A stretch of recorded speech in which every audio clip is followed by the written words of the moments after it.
Hello, everyone, and welcome back to yet another episode of the Eljay Johnsen Show. This show airs every single weekend, every Saturday at 4 o'clock p.m. Eastern Standard Time. Alright, got that out of the way. Let's get to the next part. See if we can do this. It's only been an entire year since I've done this. If you are interested in any updates and or guest announcements every single Tuesday, head on over to Twitter at the Eljay Johnsen. And if you have any questions that you want to send in during the week, make sure to head over to my email at eljayjohnsen@gmail.com. Remember, that's Johnsen. Boom! Nailed it! First try of the year, and I hope I can keep that up because my goodness am I out of practice. Okay, so thank you all very much for being here. Obviously enough, it has been an entire year since I've done an episode of the Eljay Johnsen Show, and by that I mean it's only been about 1 week, because, we've only had a week in between 2018 and 2019. I almost said 17 for some reason. But I digress. Let's go ahead and get into things. My next guest, as I'm sure you may be familiar with, as he's been on for, I think, 3 episodes now, is, of course, a set designer from the LEGO Group and Galidor aficionado. It's, of course, Nick Vas. How you doing today? I'm doing great. Hello. Thank you for having me. It's been so long. You kind of has. Well, okay. It's been a whole year. Yeah, it's been a whole year, and in that time, I didn't have any other guests. You were my last guest of 2018, and you're my first guest of 2019. But no, it works out. How have you been since last time we spoke? I've been good. So much has happened. Mostly, I went on holiday. So that's okay. great. At the moment, I'm back home in New Zealand, so it's a real 180 for the weather. It's beautiful and sunny right now. I'm really enjoying it. I can't imagine that's a regular occurrence, which I find quite funny for Denmark. You think of Lego and you think, oh, bright colors and vibrance, but I take it the weather isn't reflective of that. During the summer, it can get pretty nice, but in the winter, it gets quite cold and quite dark most of the time. I think we've talked about this before. Yeah, I think New Zealand is the opposite. It's a beautiful country on the bottom of the world. Right now it's summer because it's in the southern hemisphere, so we've had a very summery Christmas. Okay, fair enough. It's been. Does it get warm in the summer or does it get hot in the summer? A little bit of both. Okay. Usually just warm. It's not too extreme. Okay. Okay, fair enough. I don't know very much about New Zealand. Like, I think I know basically what most people that I've run into know about is, Lord of the Rings pops into mind, of course, even though my familiarity with those films is basically nil. So it's got beautiful landscapes, which I think a lot of Lord of the Rings, where they filmed, they sort of just like discovered and highlighted some of those locations. So a lot of people in New Zealand didn't necessarily know just how nice some of those mountains were. Mm-hmm. But then it's quite a long country, so there's a lot of diversity in it. You've got mountains, forests, all sorts of nature. A lot of volcanoes as well, which is quite. Oh, I'm not the biggest fan of volcanoes. They're possibly one of my greatest natural disaster concerns, given my location in the world. It's like the closest supervolcano is, oh goodness, because it borders Idaho. It's Yellowstone National Park. Oh yeah, yes. Yeah, and it's like, I don't like it. So I don't think New Zealand has any active supervolcanoes, but there's a couple of lakes that used to be, that are now just giant lakes that used to be a volcano at some point, many million years ago. But then, I come from Auckland, and that area is it's a hot spot. So there's all sorts of just small hills dotted around the city that used to be volcanoes at one point or another. Mm-hmm. And then there's an island off to the coast called Rangitoto, which is a volcano from a couple of hundred years ago. Mm-hmm. So there's always just another volcano that will be popping up occasionally. Huh. In the scale of in the scale of people, it's not really. I don't think there's really been too many volcanoes going off, but they're there and they form the landscape. Fair enough. I think that works. I like I like dormant volcanoes that make nice shapes as opposed to active volcanoes that worry me. At basically all times. But all right, fair enough. I guess I wasn't entirely correct earlier when I said just Lord of the Rings. That's not the only thing I'm familiar with when it comes to, well, familiar-ish with when it comes to New Zealand. It's also obviously being a fan of Bionicle, you end up being at least somewhat familiar and or aware with the whole incident with Bionicle long ago. But yeah, for me, it just meant that a lot of the like early names were just a little bit more familiar to me. There's a road there's a road in Auckland on the highway that's called Aniwa Road. oh, Sometimes it's just nice to be like, oh, that's both a Bionicle name and also a Maori name. yeah. Is there okay? How you're about to answer this may determine whether or not I put New Zealand on my list of places that I may want to consider visiting at some point. Is there a Liwa Road at all, or do you know? I haven't looked for one, so I'm not sure. Fair enough. Possible. Fair enough. That's reasonable. I figure that's something that would be on some Google program. Mm-hmm. Yeah. All right.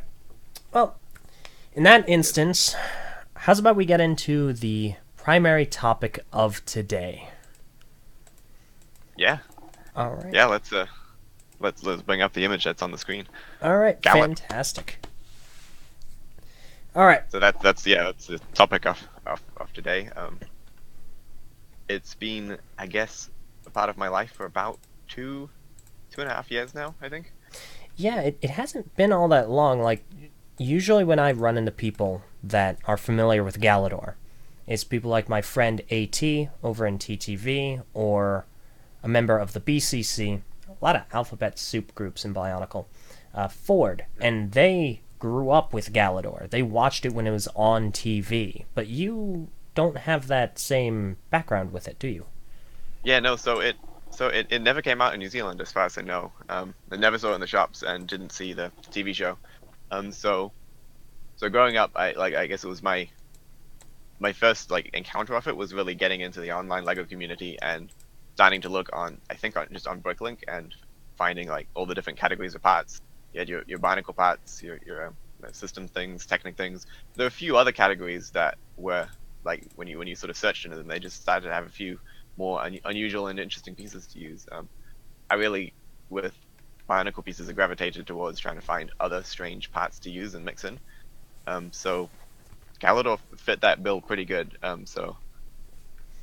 I got a couple of parts, not many, but bought a couple of pieces here and there from online, because this would be a nice piece to use in a Bionicle creation.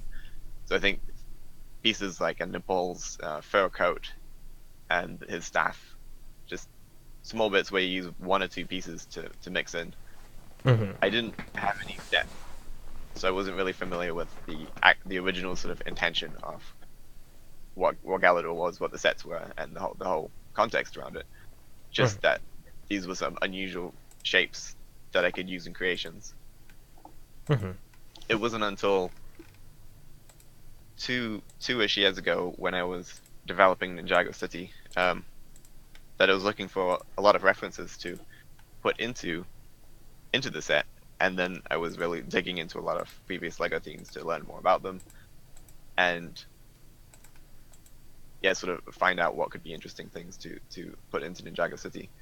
That I started to read a lot more about Galidor and discover all sorts of just the amount of things that are in it. It's a very different play theme from anything else that Lego's done. Oh yeah, no. And that really fascinated me. Yeah, and that makes a lot of sense. I obviously had no idea Galidor existed for years, and even when I found out about it, it was mostly as kind of a joke. Like Galidor, and of course this remains true to this day, but usually Galidor is kind of the punchline of some remark against it. Talking about to the Lego community, I think it was always a bit of It's obviously a black sheep. Yeah. But then, and I think, yeah, it's sort of like, I guess, Barnacle was also a black sheep to the sort of AFOL community, because essentially it wasn't, like, they weren't using system Lego bricks with studs and tubes. So that's, I think, one of the most important things about Lego is the fact that all these different bricks can fit together, that you get different sets and you get different parts, and they all sort of add to your collection of possibilities. One brick you can use in different ways, but then 6 bricks you can use in just about endless ways. But then when you have pieces that start to become more specific shapes with less connection points, then they start to become, they feel a bit more prescribed in how you can use them. So it's harder to see the value of this particular piece when it doesn't really look like it will work with your other pieces. So when you get a whole set that's mostly comprised of pieces that are quite strange for what you're used to, then it's sort of it's natural that it's less interesting to you. It becomes like just any other sort of plastic toy. Yeah, absolutely, and Galidor certainly falls into that. A lot of people who grew up with system, because how do those pieces connect to the system pieces? It's a bit easier when you've got the Technic snaps and everything on it, but it's still sort of one step removed. Galidor then becomes one step further, because it's all these extra sculpted pieces and usually only 1 or 2 explicit connection points. Yeah. I think, Galidor sometimes, maybe like what Barnacle felt to System is sort of what Galidor felt to Barnacle, in terms of like steps along that, those branches. Yeah, and I've definitely heard this over the years. I think very recently I had one of my guests, Ben Gatz, make a very similar conversation point when we were talking about whether or not Bionicle is something that could really be considered Lego. And it's kind of funny, though, because when I came across Galidor pieces, I didn't know what they were, but I recognized them as Lego because they had the racket joint system that was exactly like the Exotoa or the Barag or even Knight's Kingdom. So I knew they were Lego. I just didn't know what they were from. But then, Galidor is the theme that pioneered that ratchet joint. That's I think that is probably one of the primary legacies of Galidor to the Lego system that still continues to this day in the dinosaurs and such. You still see that kind of connection point, and it started with the Galidor figures. Yeah. So it's a very interesting chronological order of progression when it comes to constraction as a whole. And I think at some point I even posted a picture on Twitter that was from a Galidor set from a video that really need to release really soon. And it read, "New constructible action figure." And I think that's the first time, it's the only time I'm aware of, that Lego has ever acknowledged the origin of the term constraction.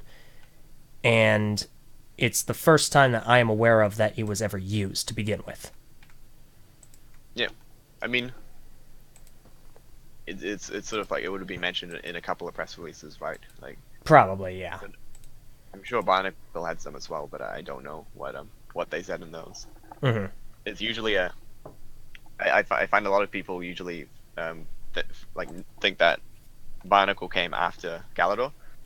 That Galidor was sort of the real first foray into action figures for Lego, and then Barnacle immediately followed after it. But strangely, they were being sort of made at the same time, but Barnacle was the one that sort of came out first. Yeah. And then just ended up taking off. Yeah, and that is what really surprised me, because I, like you just said, I thought for the longest time that Galidor came out, if not earlier than Bionicle, then alongside it in 2001, globally, of course. And then I was really surprised to find out, no, Galidor came out in 2002, well after Bionicle had already proven that it could live longer than 1 year. So, it's quite interesting. And I feel like, let's kind of introduce folks to Galidor. You have a really excellent presentation, and given the last time you were here, your presentations, like, they're so good. So, I figure this is a good way to bridge into what in the world Galidor is. Let's dive right in. All right. Take you back to 2002. This is a new frontier for LEGO. Galidor, so the Galidor launched in 2002. It's a multimedia IP.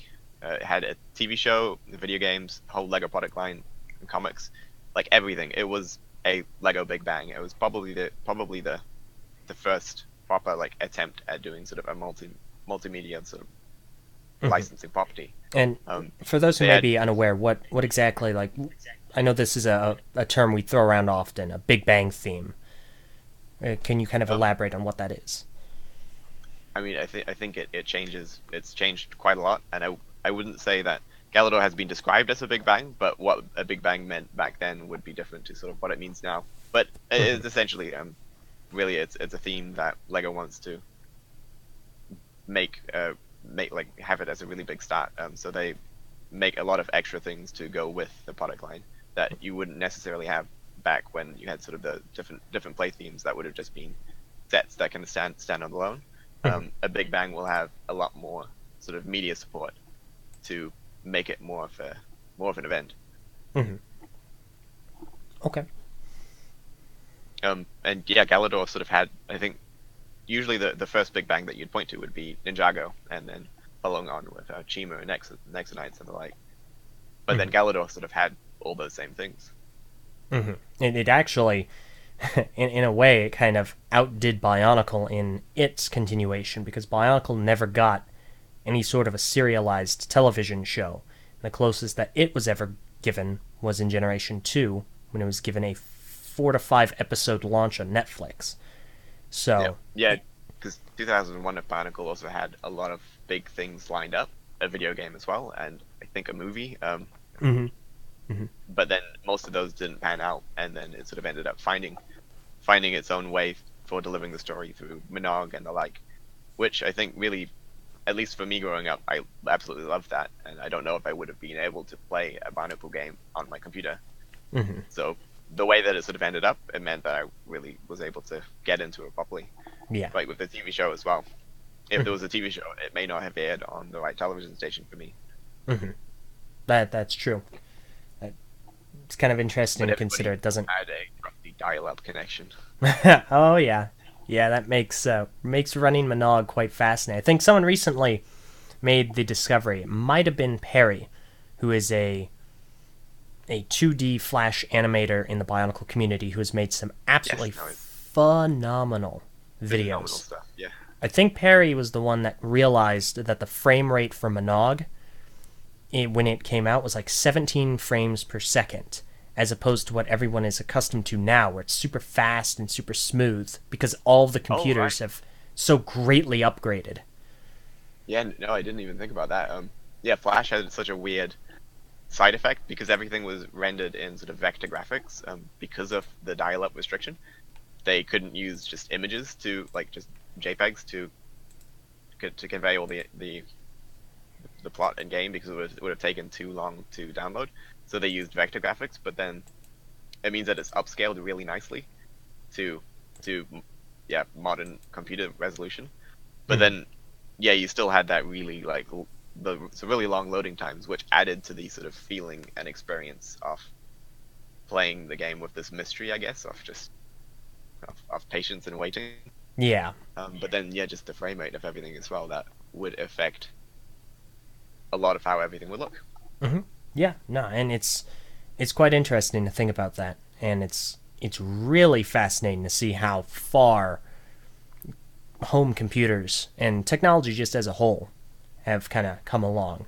I think that's a really interesting bridge into Galidor, the media of Galidor, because I know you and I have had some experience very recently, wink wink nudge nudge to everyone listening, with some of its media, and especially the television show, which, if you look back now, it definitely feels like an early 2000s, late 90s show.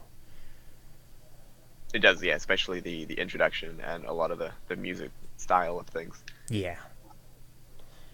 So yeah, I mean, the TV show ran for 26 episodes, I think. It started at the beginning of 2002, and then ended in at the end of 2002 as well. I think it started on Fox Kids, I want to say, and then had a transition over to ABC Family, I think, Hmm. because the Fox Kids channel was bought by Disney, I think, at the time. Hmm. So it sort of had to go a transition of time slots and such, which is always a challenge for TV shows that are starting out. Hmm. They have to like build up an audience and then also then build up again on a different location. Yeah. Back in So. the days before you could sort of just choose whenever to watch, to watch whatever whenever. Hmm. TV schedules were very very important. Do you know if Galidor ever came out on DVD? Like, if there are any actual physical copies of the series? Not that I know of, but Okay. it probably would have been VHS at the time as well. Oh, that's a good point. I keep forgetting those, those exist. Oh man. So yeah, no. As everyone can see here on this illustration, yeah, like you said, it premiered early 2002, February 9th, and it ended August 24th, 2002, for a total of 26 episodes. And as far as I'm aware, it's still classified as being 2 seasons.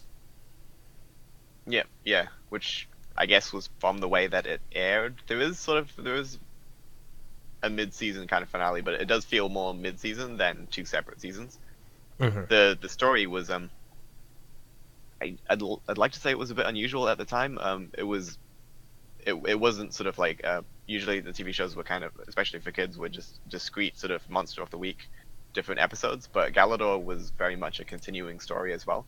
There was a clear progression of this mission that Nick had to go on, which was to sort of find these key fragments to unlock the key back to Galidor. Hmm. And so yeah, there was a surprising amount of continuity that was going on between different episodes. Hmm. Yeah, it Multiple, was quite multiple episodic. episodes. Hmm. Yeah, and I. But then the style of the show as well was something quite different at the time as well. It was all live action, but then a lot of a lot of costumes and CG effects as well. It mixed all sorts of 3D animation with live action filming, and at the time, I think that was quite ambitious. That was a very ambitious thing to do, and some things I think hold up pretty well, but then other things sort of don't as well. At the time, I think the special effects were quite good. Mhm. Yeah, and some of them actually come across quite nicely for the time, given that they also mixed it in with, oh goodness, practical effects. There we go. Obviously, Yep. in this day and age, looking back on them, they do look quite obvious. I don't necessarily think that they aged great, but they also don't look super egregious. Like, I've seen a lot worse. Definitely, yeah, yeah. Speaking of things that have aged, and this, for people that are well versed with Lego conversations, this is kind of a hot button for a lot of specific topics, but the sets themselves are quite interesting. Yeah, so the sets, well, they were, yeah, I mean, they were a completely different building system, as you might have gathered. The figures don't, the characters in the show don't exactly look like they're made out of Lego, and then the sets that were made of them were pretty faithful to what the characters look like. So it was an entirely new building system. I think it was called the organic building system, or build-a-stat, of just discrete pieces, limbs, hands, heads, that you could connect together with snaps and then ratchet joints to move around. Hmm. So there were, I think, 12 core sets released. There were 5 promotional Happy Meals. There were also 2 sets that sort of had very limited releases. I think mostly showed up in bits of places of Europe, but then small amounts in the States and Australia, I think. Hmm. Um, and then 1 set that was shown on boxes but never actually released. Hmm. But then within the sets, there was a huge diversity of. So they're all sort of all of the main characters, but then also deluxe versions sometimes of characters that had alternate accessories and color schemes. There's also the TDN module was a big vehicle that could fit a character inside it. Mhm. That's probably got one of the largest pieces that Lego's ever made as an assembly. Then there was also the Keck Powerizer, which is in the show. It's some sort of special power suit that Nick ends up wearing from Gorm. But then the set of it has an electronic screen built into the back of it that you can play games on, and then it has a patented talkback technology component to it that it can recognize sections of the TV show and online video games, and then respond to them. So you could sit and watch Galidor with your Keck Powerizer, and it would talk back to the show as it's happening. Have you ever like put that into practice? Does it still work? I haven't actually. I have two of them, and I've built a lot with the pieces, but I haven't put the batteries in and tried it properly. It's still something I need to do.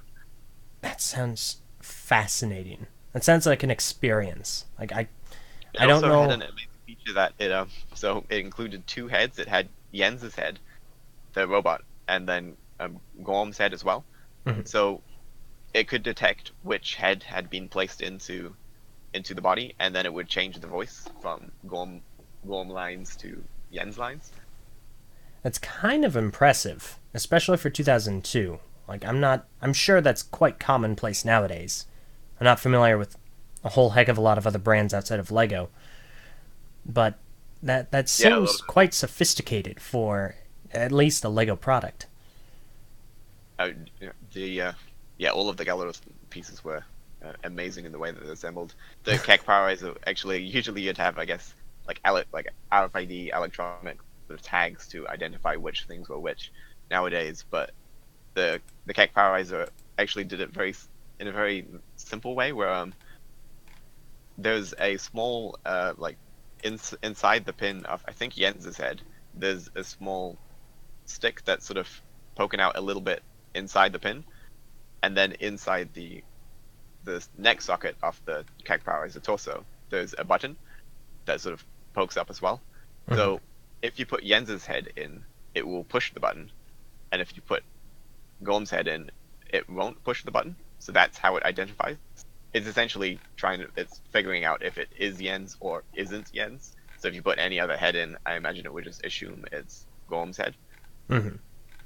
But so it was a purely mechanical switch that detected which head was in there. Wow. That's fascinating. I didn't even know that was a thing. I knew about the talkback. I didn't know about the individual heads. So yeah, just like all of the Galidor sets were sort of filled with these kind of gimmicky functions where like one or two pieces would actually be very complex, of like sort of assembled with multiple different pieces of plastic, springs inside, and lots of moving parts. Jens's head, you rotate his ears, and his eye zooms in and out, and the hair on his head also oscillates in and out. So they're like incredibly complex mechanisms that go into making these particular pieces. Mm-hmm. So the amazing thing is back in 2002, Lego had not done anything like this before. This was like their first foray into action figures, but it was a very, very bold step in terms of the sheer amount of new pieces that were made, and the amount of design work that went into making all of these figures that was completely different to things that Lego had been making before. Mm-hmm. So it's always, I think that was sort of the thing that really struck me as I was starting to dig in more to Galidor and getting some of the pieces and figuring out like what exactly is it. Even though it's sort of a cliff note in Lego's history, that it's often just a theme that people sort of vaguely know about, that it was something weird that Lego did that didn't really do well. The amount of like effort and care and work that went into all facets of this project just started to really amaze me. Mm-hmm. Everywhere you looked, there was a lot of amazing thought that had gone into ultimately what became Galidor. Mm-hmm. Yeah, and I think that's really what we're going to focus on today. Some kind of dipping the toe into all of the behind the scenes and some really fascinating things that I don't think a lot of people would have even considered would exist before. Like, obviously enough, a lot of them have surprised me, and I'm sure some of them have even surprised you with how kind of bizarre and unseen they are.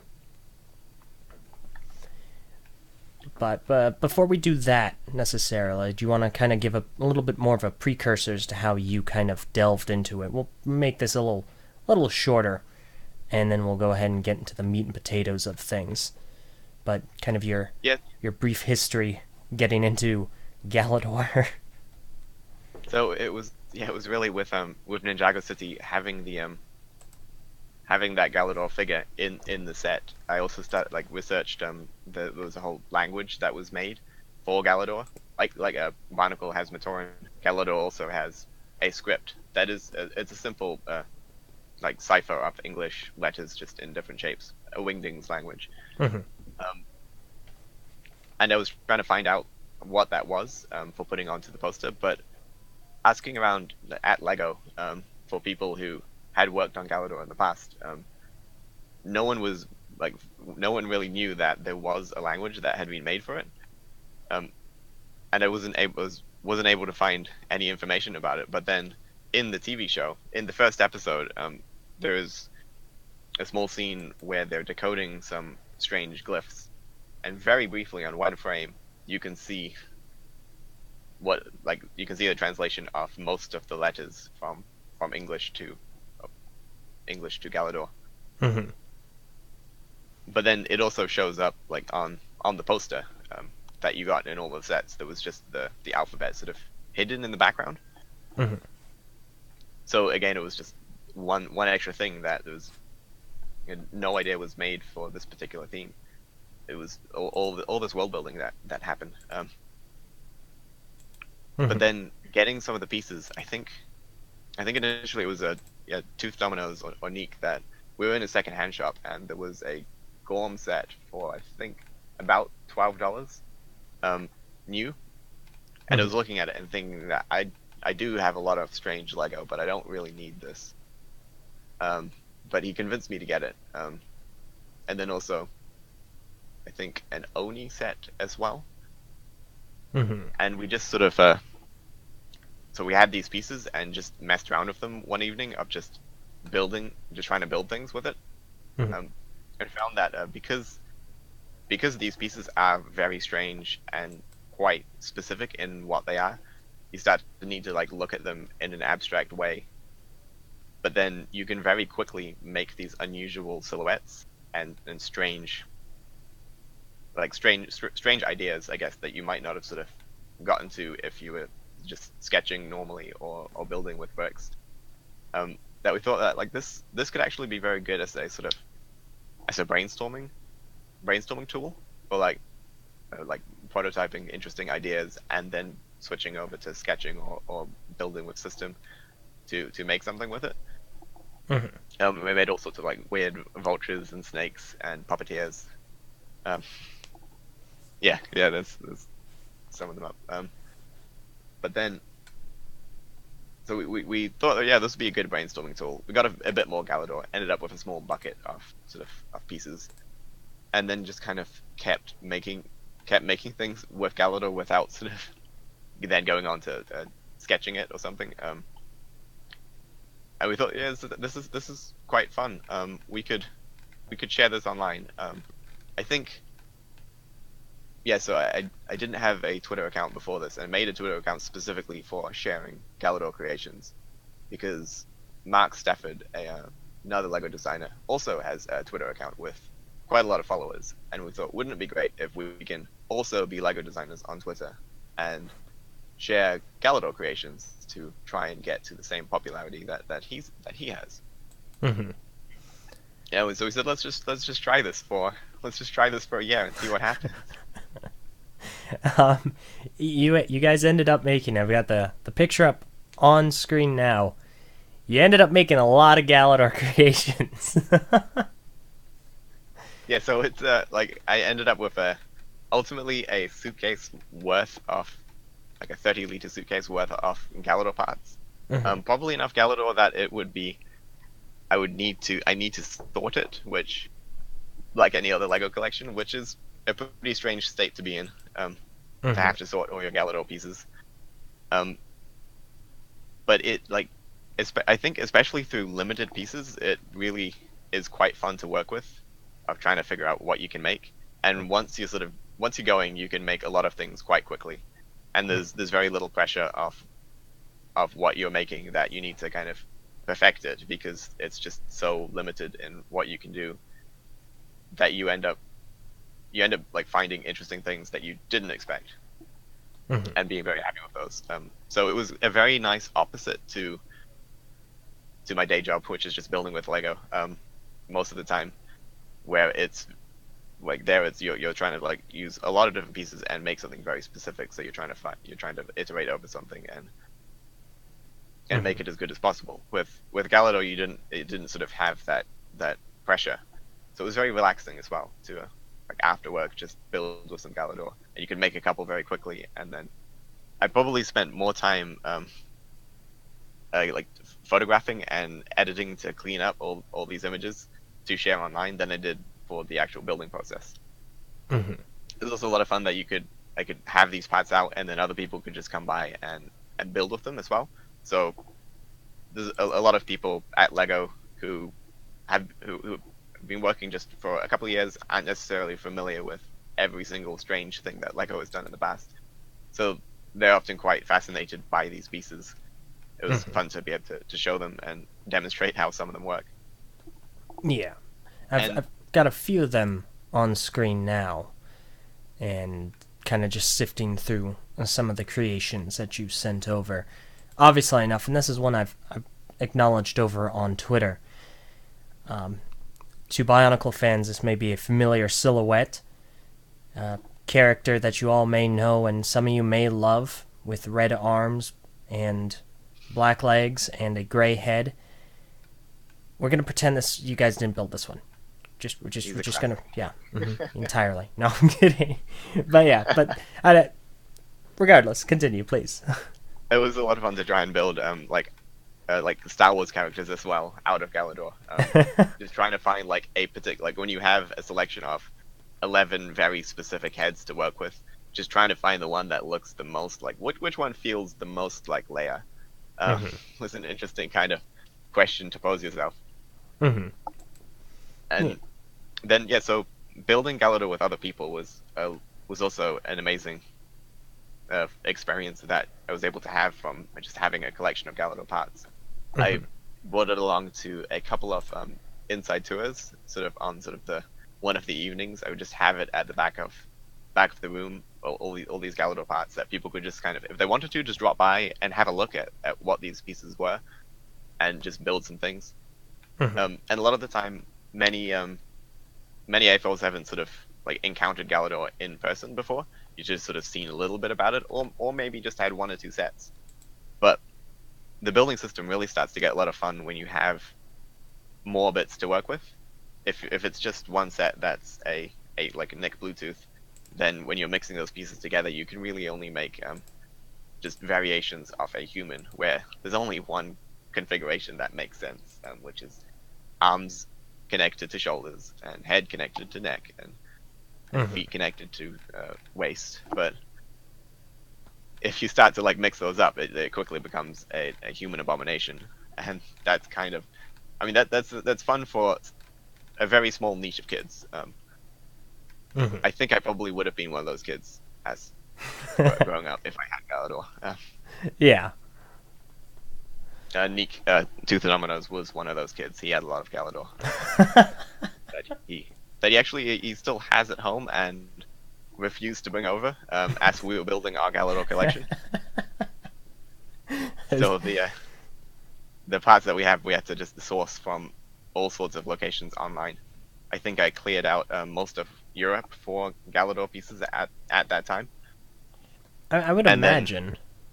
later in the year did the same thing for the US market as well. Yeah, because I remember, I feel like you have altered the state of the Galidor secondhand market, because I remember a time where you can get a sealed Nick Bluetooth for a relatively low price, like $5 to $10. You can't do that anymore. No, they're right up there now with old, like old Bionicle stands. Yeah. Oh yeah. No, definitely. No, definitely. Some of the earlier models, they will run similar prices, even when they aren't in their packaging, which is still abundant. You can still relatively easily find a Nick or a Nick Deluxe still in box, which I find amazing. But they are like the parts themselves are often harder to find because I think a lot of people on Brooklink you do like AFOLs know their stuff, so that you will find the Galidor there. But then a lot of the time, because it's so different, many people don't necessarily recognize that it's Lego after they've had it for a couple of years. So they may not list it as such when they're selling it on. So it's harder to find on the secondhand market than than you'd imagine for it being Lego, I guess. Yeah, and that makes a lot of sense. But then yeah, so especially the building with other people aspect of this, I think led to me taking the Galidor to other locations, and then the most recent place that I brought it along to was Brick Fair this year. Thanks to Kevin Hinkle, who did some behind the scenes organizing to bring both myself, Tooth Dominoes, Nick, to Brick Fair, and also Matthew Ewald, on the promise that the other party would be coming. So I don't know who he told first. He said that we should probably go to Brick Fair because Matthew Ewald is going to be there, and he told the same thing to Matthew Ewald to convince him to come there. I don't know exactly how that went down, but I'm very happy that Kevin did that. So thank you, Kevin, if you're out there. It worked out really, really well. But then, yeah, that experience at Brick Fair was fantastic. Just meeting a whole lot of people who were very enthusiastic about Galidor for all the different facets of it. It was a lot of fun to share the building experience with people. And then, so I essentially just bought all of the Galidor pieces in a suitcase, completely unbuilt, and I had a table dedicated to that. So that was my creation. But then we had a workshop on one of the days where everybody, a whole lot of people came, and just I introduced what Galidor was, and then just let everybody go wild with the pieces. I don't think anybody really needed the presentation. They just really wanted to dive into into those parts. Yeah. And in a couple of hours, all of the pieces, pretty much, almost all of the parts had been used up, and there was a table full of amazing creations. And after a year of building Galidor creations, probably 2 months in, we were starting to worry that we had made everything that we could make with this limited selection of parts. But then you just keep pushing forwards and keep finding new things that you can make. And then all of the stuff that was at Brick Fair as well was incredible, and many things I had never thought of making as well. It was really cool to see, and just showing that how much possibility is in our and even these Lego parts when you put your mind to it. Yeah, absolutely. And I remember seeing, I'm trying to see if I have any photos, like if I took any pictures, but I remember seeing the pieces laid out on one of the first couple of days at Brick Fair and go, wow, that's a lot of Galidor. And then, because I missed the workshop, unfortunately, but after it had happened, I ended up returning. I don't have any photographs, unfortunately, but I returned to find all of these creations that were all over the table, and it was incredible because everything had been used, and there were so many different variants of all sorts of things. There were so many different creations that varied so drastically from each other, and it's just really impressive what people were able to do with a system that I'm sure most are immensely unfamiliar with. Yeah. For a lot of people, it was their first time building with Galidor, their first time glitching. and yeah, they've made and made amazing things. I love that. For anyone that's unfamiliar with Galidor, um, glinching is an ability in which you are able to switch limbs with another person to really condense what glinching is. Yep. And that was one of the bases for switching out limbs on the figures themselves. So, but yeah, no, it's very interesting because over the last year and a half, 2 years, Galidor has seen definitely a massive resurgence. Obviously enough, there have been a variety of, and they're on screen now, Galidor free builds, as you call them, that I don't think many people would have really ventured into had this kind of, say, Galidor Renaissance kind of came to be. And it's quite fascinating to see the journey that it has taken over this time. And now that kind of leads us to today, where you have done a bit of sleuthing, a bit of investigating, and you have uncovered a variety of fascinating details about Yes. Galidor's past. So I guess working at Lego, the offices that we used that we use today, they're not quite the same offices that we used 20 years ago, but they're in sort of the same location, and a lot of things have sort of moved over and been kept along the years. So I was privileged enough to be able to see some early concept models and sculpts of Galidor figures of sort of what they could have been and what they were, what they could have been. Because one of the original sculptors who worked on Galidor, Niels Milan Pedersen, who also, by the way, worked on some very peak AFOL classics, like some of the first castles and classic space sets. He sculpted the Lego skeleton, the Lego dragon, the first one, the squid. He made the early 2000s dinosaurs line, which was a massive favorite of mine. All sorts of things, but then he also was one of the main people working on Galidor. And from the sculpting side, all these pieces are absolutely incredible compared to usually when you're making things with making new Lego elements. There's a lot of limitations. It's quite small, and you want to really try and make things as sort of make things that sort of are simple units that fit into a bigger sort of system of things. Galidor was it was freeform sculpting, so there was a lot of amazing detail that as a sculptor you could go wild with, and Niels really did. And then he had kept some of his work. He is a notorious hoarder, so he had kept a lot of his work in boxes, but then he had a few things on display. And it was really amazed by those concepts that were made, and thought it was a shame that so much work had been put into making these things. And then I asked if I could help him sort of dig through his old material that he had sort of had just in boxes for a long time, packed away, and there was so much more incredible stuff, so many more amazing drawings and sculptures and concepts that were used in the development of what led up to the Galidor lineup, which as a set of characters they're very unique and out there. So there was a lot of work that would have gone into bringing them to that point of finding that location, different iterations of the characters and such. So I sort of began the process of just trying to document everything and piece together to figure out what went into creating Galidor way back when in the early 2000s, from the late 1990s to 2002ish. There's a few people who still worked at a few people still at Lego that worked on Galidor that I was able to talk to, and because it was so long ago, many people didn't quite remember exactly the details of the things that they had been making.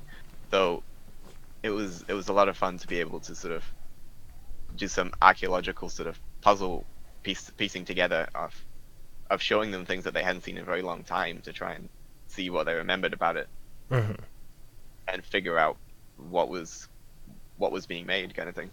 Yeah. And so I wanted to do something special for Christmas. Given that we sort of wanted to do a couple of things of Galidor around this time, and put together, I guess, the 12 days of Glinchmas. So just a small collection of different behind the scenes images for what went into the making of Galidor, and some of the potential things that could have been for future Galidor concepts if it had continued. Yeah, and I had plans. I had plans to contribute to this in my own way, because obviously there's something that we have worked on, and then there was a video that I wanted to release, and I wanted to have a bunch of different guests on during the month to discuss the subject. Obviously Matthew Wald, and really dive deep into it. Those plans ended up not working out. Got sick toward the end there, so it completely threw things off on my end. But that being said, this is some immensely fascinating stuff, so let's go ahead and really chew into it with the time we have. Yeah, so I guess one of the first images that we have is just off a whole sort of overview of the Galidor sets, but sort of just like in a bit of a prototype phase. So I think in some of the early catalogs you can also see versions of the characters where some of the details are a bit different. Originally they all had logos on their chest, which I guess were just removed because they didn't really need to be there. And a few like minor color variations. Allegra initially had green pants and a black shirt, but I think, as you'll see with many of these, they went through so many different iterations before ending on the final version.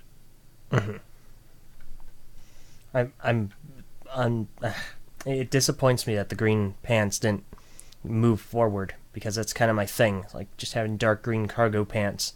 So I could have made my own Galidor, self-mock. Yeah, I mean, you're pretty close to Nick in hairstyle. Yeah, and that really would have worked out. Done it. Yeah. Yep. Nope, it got changed.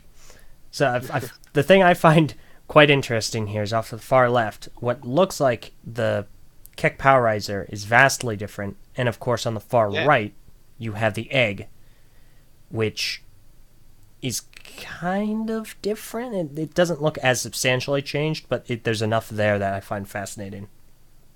Yeah, so I think at this point the egg would have just been still a prototype version of itself. So it may just be like 3D printed or cast out of sort of test mold kind of plastic. So not using the final colors for it. But then like the Keck Powerizer was initially, it was just you'd have a big sculpture of what it would be shaped like, with just Yen's pieces just put in there and put like clay put on top of the Yen's parts to give an indication of the shapes of what they would have been made like. And then a lot of the final shapes the final molds were made in China, and there was like the sculptors working on it would sculpt something and then send photos of that over to China, and then the people in China would sort of adjust the molds to correct the sort of shapes of until they sort of like got on for a couple of loops until they got to the final result. And this was a very new way of working for Lego at the time compared to how it was previously done. And now so there's a lot of like their process for making these characters was often started with a clay sculpture, and then sketches, then a clay sculpture, and then sort of iterating into sort of like dilute the character, or not dilute, digest the character into things like what are the molded parts that could be made for these characters. A lot of like one of the common things that you see in the parts is like that the left and right hand is just one piece, so it's trying to find where you can have symmetry to make these human characters. Yeah, and that makes a lot of sense, because you don't want to have too many individual components, so that way you can have components that can be used and save cost and save confusion and kind of make them as usable with everything else as possible. And that said, it adds up super quickly. When you have like a hand, but then it's a frog hand instead of a human hand or a robot hand. Yeah. Yeah, and it's quite something I find interesting here is kind of moving forward in the slides. There is a sketchwork of what appear to be most of the characters. I think. Yeah, so the black and white sort of sketch of these characters is, I think it's a couple of images that I scanned it and tried to. It was printed out on separate bits. So I rescanned it in to try and sort of align it to. Yeah, this is an early versions of most of the characters. I think because this was what Niels was working on, he was focusing on the robots and aliens. The human characters were made by another designer because there was sort of, I guess, less to explore with the human characters. It was really about sculpting the face. Then a human hand, you know what that looks like, so you've got a good starting point. But for characters like Nepal, he changed wildly over the development to figure out what he looks like. Euripides as well. Originally, there was a lot of features that it originally had a tail and a long ponytail, and all sorts of like possible robe combinations. That sort of you can kind of see in the final set off where sometimes there's a few sort of leftover like vestigial traits from earlier versions of that character that I'm sort of very happy they are there, but you sort of wonder why was it like that? Like in Euripides' head, he has a sort of open socket in the back of his head that nothing goes into. But then in the Happy Meal version of Euripides, he has a ponytail just in the same head. So originally he was supposed to have a ponytail in the set, but then for whatever reason that ended up not being used. But then there was just the connection point left over, which adds more building possibilities for making things made like a wheel out of multiple Euripides heads. They're great units that are chained together, and be able to use this head in a different way, not as a head kind of thing. And I find that immensely fascinating, and especially with this picture, obviously, because there are still traits that carry over into the final set with Euripides, his staff, and kind of that belt symbol thing that kind of translates over. Yen's forearms, robot. Nepal looks basically indistinguishable outside of the fact that he's short. But everyone else, you can kind of tell. I don't know who the human is meant to be. I don't know if that's like a really early Nick, or if that's supposed to be Allegra. Allegra, I'm not sure. And ultimately, Nick and Allegra, I think. I'm pretty sure that the toys sort of were finalized, and then the characters were, so the actor and actresses that were Nick and Allegra, they needed to sort of look like the toys a bit, and obviously you can do a lot of that with just the costume and the way that your hair is done up. But I don't think the character was sort of like the sculpt was sort of done in reverse kind of thing. Yeah, no, I know what you're talking about. But then for all the other characters, I think one of the big sort of one of the big development guides that sort of came into focus later in the development was the fact that they do need to be they need to be costumes as well. They need to work as Lego sets, with sort of proportions that are sort of in the Lego grid system in terms of like whole units of measurements. But then also a human needs to fit in a costume of this character, so that also sort of impacted what kind of body types you can have for these aliens. Yeah, and that makes a lot of sense. This next picture is kind of a iteration moving forward on that, and it's amusing to me how more recognizable they are in this next photo where it's all colored, but at the same time less recognizable to me because the coloration is so vastly different, especially with Gorm. Gorm that's like a very bright silver and dark red, as opposed to his black and purple from later on. Yep, yeah. And I think a lot of this exploration was sort of done like at the same time. So there were different directions being pursued at the same time. So I imagine that design details could kind of jump across as they were putting things together. So I've done my best to try and figure out which order they came in. But I think this is closer to the final versions. And yeah, it's interesting to see which sort of details have continued onwards. At this point, Euripides has sort of the same symbol motif in his shoulder pad that ended up being in the set as well, but just on both arms this time. Mm-hmm. So I guess because it made more sense to, like, you can keep that detail as for the character, but then rather than having to make it up a frog arm as well. Mm-hmm. Yeah, and that way it kind of evens things out and symmetrical look. Yeah, and that makes a lot of sense. It's a very fascinating image. Of course, it's not all you have here. This next slide is I have a lot of questions about what is happening here, and I'm assuming it has something to do with the McDonald's promotional items. So the McDonald's toys were I think they were always a big part of the plan for Galidor to have sort of this entry point of these small characters that kids would be able to get in a Happy Meal and then be introduced to the Galidor franchise.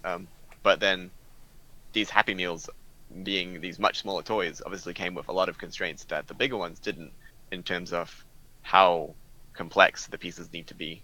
They need to be definitely big enough to be safe for very young kids who could be getting Happy Meals, and then also be much smaller because they're a Happy Meal toy.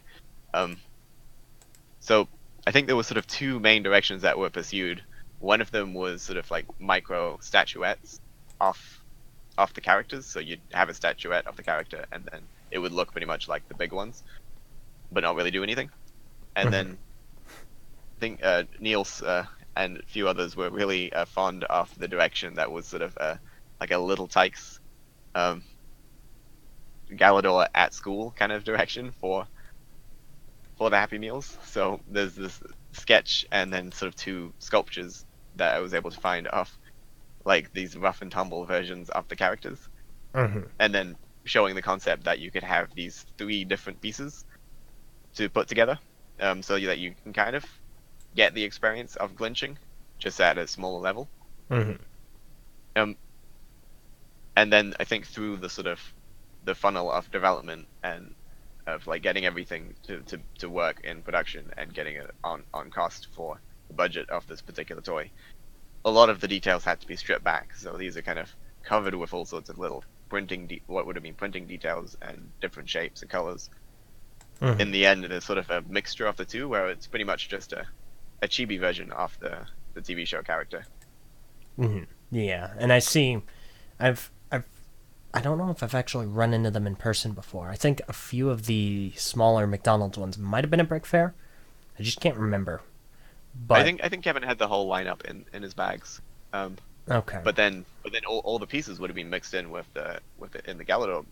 That's right. Yeah. Galidor parts.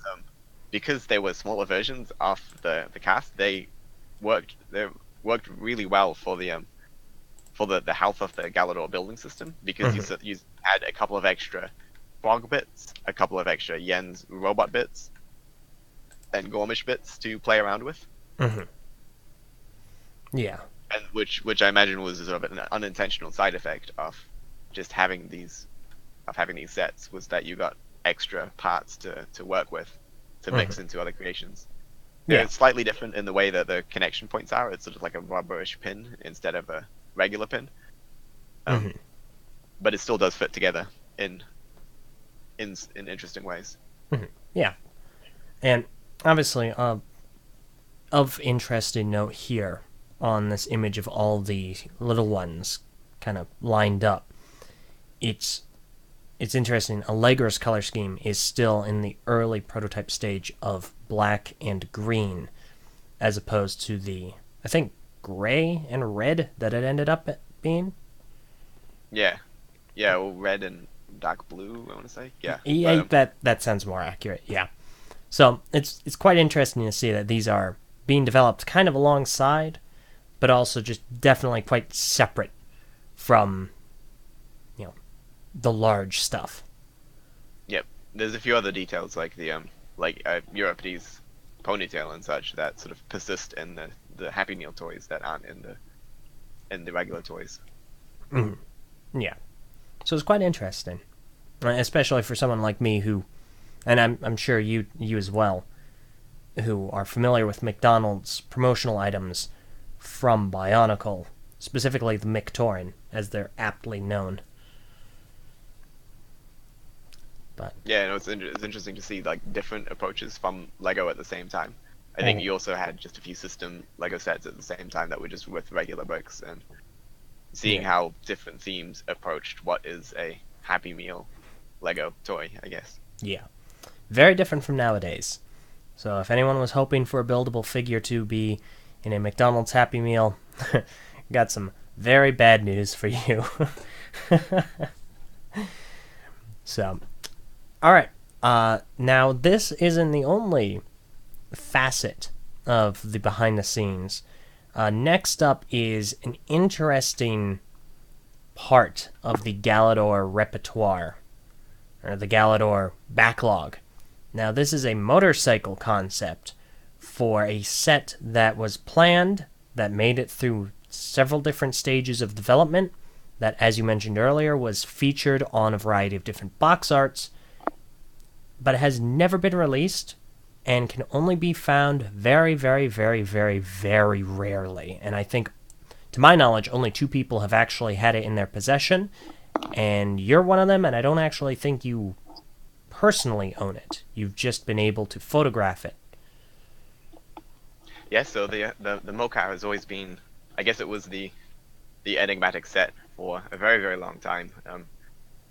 Since there were a few images of it, but people didn't really know about it. It wasn't until Brick Fair this year that, slightly beforehand, completely coincidentally, one had surfaced on the market and Rise in the community was able to snap it up immediately, and take very good photos of it and bring it to Brick Fair to sort of finally see what this bike is and how it looks, because there were fully production molded versions of them made, but just it was never put to market. And it is like any other Galidor set, where it's an amazing, strange concept executed to a very high level. The bike itself is a single massive piece with the wheels built in, and there's all sorts of like transparent like headlights and details laid into that part. And then you snap in a couple of limbs and shark themed pieces to make a shark bike. Yeah, and there's a so photograph of that on screen now. That is the final, you can't see me, air quotes, model that we never actually ended up getting. Except for you, Rise Bell. I don't think you're going to listen to this because it's my show and we don't talk often. But if you do, good job. But yeah, I think he's passed it on to Mr. Julius now. Has he? Really? Believe so. So one of the other super collectors of Galidor. Fair enough. Okay, fair enough.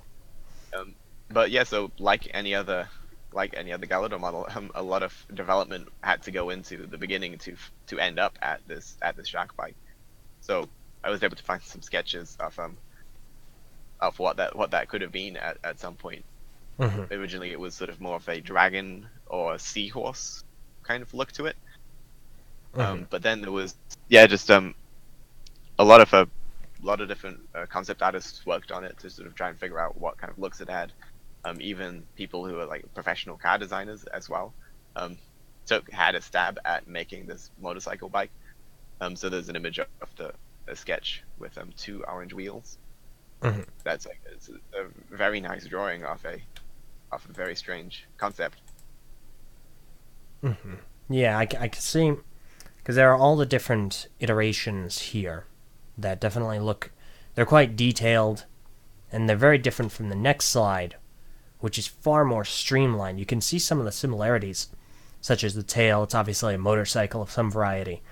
But the colors have been condensed. The shape has been massively condensed. And the colors have really evened out, in a sense. They're far less vibrant and different. But that might just be a byproduct. Uh-oh. That's the wrong slide.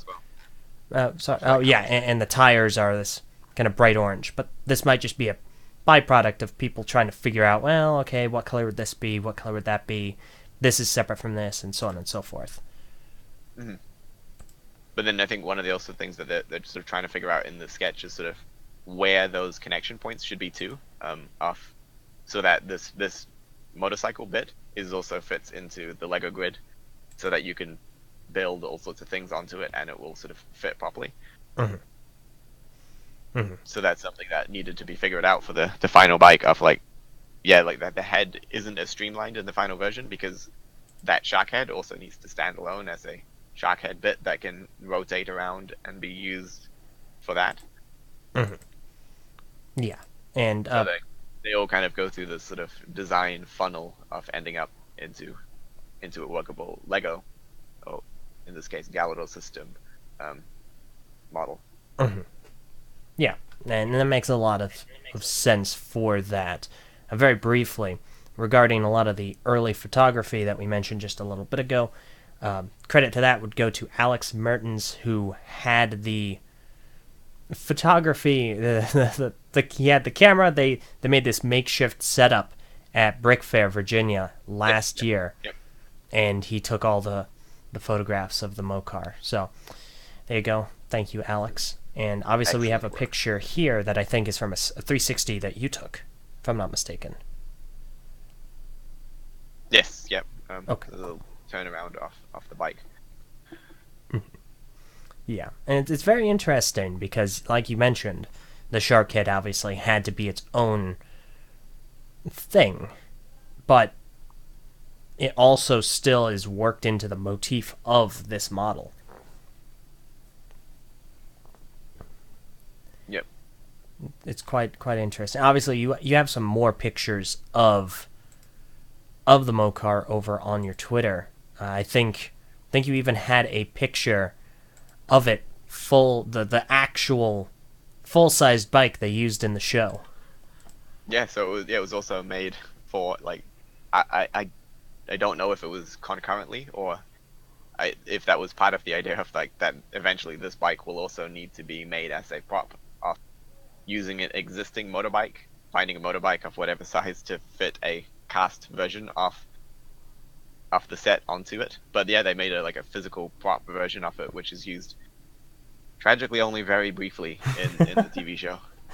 I would have loved for the bike to have been a character, and whatever that means for a shark bike. In the show, it's only really just used as a bike. Mm-hmm. Yeah. Do you think someone still has it? Do you think someone owns it somewhere? Maybe Matthew Ewald. It could be somewhere sitting in a storeroom somewhere. Oh, all right, I'm going to need to ask him next time then. Hey, next time I speak with him. Not only what happened to it, but if he has it, can he bring it to Brick Fair this year? Does somebody still drive it to this day? Is it still road safe? Is it equipped for the highway? Can you... Was a shark bike ever road safe? That's a good question, because it's one of those things where I figure they just took a motorcycle, said, all right, what we want you to do is we want you to attach all of these different things, but if you go above a certain speed, they're all going to fall off, so be very careful. Quite possibly, yeah. Ah, boy. So moving forward, we have some more sketch work, this time of Gorm, and it's quite interesting to see how he's really come more into a recognizable form that we're accustomed to. Yeah, so Gorm had so much exploration done for him. Like, so many iterations on pretty much all the facets of his character, because him being one of the main bad guy, very important to get right. And there was a lot of very nice ideas in these early sketches that you can kind of see trickling through into the final version. Um, One of them was sort of just this iconic pose that he had with his sort of hand reaching out, grasping, um, to the point that in the final set there is a grasping claw as Mm-hmm. a separate bit, and then just his posture as well is sort of very imposing, and there's sort of these big lines that sort of sweep back through his character, curving around, in this very shallow arc that looks quite imposing in the final set that needed to sort of be made of bits that were sort of straight and lining up. It's really, you really only see it in the torso piece, but there's sort of like echoes of that left there. Mm-hmm. But it's very interesting to see sort of where they were going in the actual version, sort of Mm-hmm. how that informed what the character ended up being. Mm-hmm. Yeah, and obviously this sketch is quite recognizable to us now. The next one is very interesting because while it has some similarities, it definitely branches out a lot more. Like there are a lot of what are those on his back? I can't determine what those would be. I'm not sure, evil tendrils. And you sort of see that in the final, the Gorn with Deluxe does have those extra fins. Don't think he ever has those in the TV show that I remember, but he has the three connectors on the back of his torso that he used to sort of store his Bog like ammo darts. Mm-hmm. But then I guess this is sort of where it was coming from, of just an imposing sort of shoulder ornament. Yeah, just some kind of a decoration. The most interesting part of this process to me, and this is really where what was the gentleman that you mentioned who did the sculpt work? Niels. Niels. This is Yes. really where I think he kind of comes into play here because this is something that I thought was fascinating. Is this next image of what looks to be a sculpt of Gorm, and it has a striking similarity to the first sketchwork of this character that we saw, and it just looks like it's almost a statuette. So what is able to be gleaned from this part of this process for Galidor? So they would have been they often would start with sketches and exploration, and I guess you'd usually go sketch a sort of clay sculpt to sort of bring it into the physical world and start to see how those ideas work in physical space, Mm-hmm. and then also trying to explore like proportions, and after you've sort of finding the right sort of direction for the character, you'll also then explore how does this break down into discrete units. So I think that that's sort of a lot of backwards and forwards between sculpting and then sort of working with grid paper to find what's the correct length for a particular piece, and then going backwards and forwards, and then so sculpting the individual pieces then, and making a clay sort of prototype of the Galidor set, and then sort of starting to cast those individual bits and refine them on a piece by piece basis to end up with the final character. But Mm-hmm. then, yeah, so for at this stage of the process, there's a lot of yes, these statuettes that are made based on the sketches, just having it in a more tangible form to scale, I guess, of what the set could potentially be. Mm-hmm.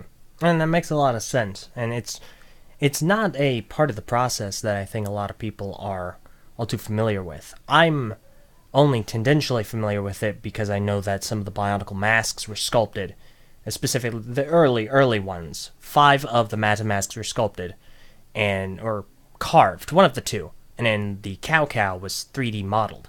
So seeing Yep. this at a much larger scale is really a fascinating part of this process, and really I think And it's especially and interesting yet, for Galidor, which is very humanoid and to me, organic. this is just an amazing facet because Lego doesn't usually sort of make these things anymore.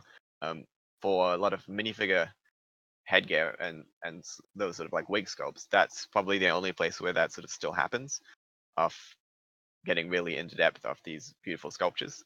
Um, most of the bricks are sort of digitally made and can be very specific.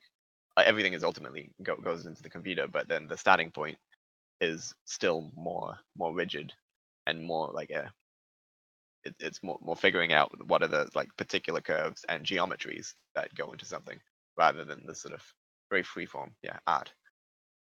So it's an amazing point in like Galidor is sort of the compared to the amount of sculpting that has gone into other themes, Galidor has just had so much more. It's really the peak of this field.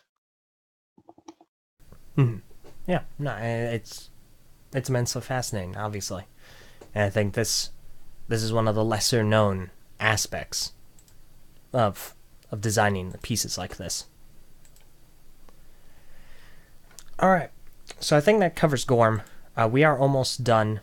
This next one I find to be immensely fascinating for just a couple of reasons. First of all, this is another unreleased item. I don't even remember the name of it. We've seen this before, but it never made it to. This is a Bog, which has a very interesting place in a what? A Bog, Boge, which in the show, it's the most sort of common form of like you see it as these illusions that are created by Gorm to sort of confuse the characters, and it's this sort of wasp-like creature that's usually quite small, but then it's completely illusionary. So a Bog is just any illusion that's created by Gorm, but then over the course of the episodes, he really mostly makes these particular wasp things. So the name, I guess, kind of just goes to this bug. It does sound a bit like a bug name too, but I think it might come from Nick calling these illusions bogus. That would make sense. But he would do such a thing. But yeah, so this set is quite interesting. That it again, like the Mocha, it would have been lined up for being released in maybe late 2002 or early 2003. But once Galidor was discontinued, these sets would have been developed, but then with just no need to sort of put them into mass production. But all of that work had been done leading up to it, and in this case to the final molds, and especially the head of this creature. In the TV show, it has this look. This is definitely this is what that head was made for. It was made to represent this Bog, but then there never was a Bog set. But there was the Oni sort of free building kit that used this piece as its head. Mm-hmm. And then the Oni is never mentioned in the show because that I think it was sort of made as a Galidor like builder bucket kind of thing, where you just had a lot of limbs and useful connector pieces. There was a piece that we like to call the travesty. It's similar to the Travis brick, which is a brick that has studs on all sides. The one by one brick with studs on all sides. This Galidor piece has connectors on all sides, and I think is used in Tega's weapon, which is one of the like very limited release sets, but also in the Oni free building kit. So thanks to the Oni set, you were able to get this very useful building part. So the Oni set was kind of a conglomeration of different bits and swept in the Bog head.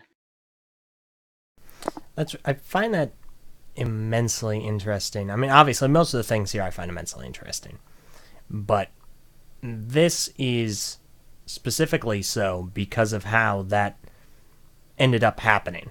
Like, because I'm familiar with the headpiece, obviously enough, but it doesn't seem like there are many other parts from this that ended up moving forward. It was just that, and it almost seems random to a degree.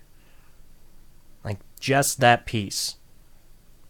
But at the same time, it works out. It's just the product of the way that this was developed was that there's sometimes opportunities would have just lined up and they would have taken advantage of them, and other times, other times the pieces were were made very specifically for one thing, or maybe they were intending it to and it just didn't pan out in the final version.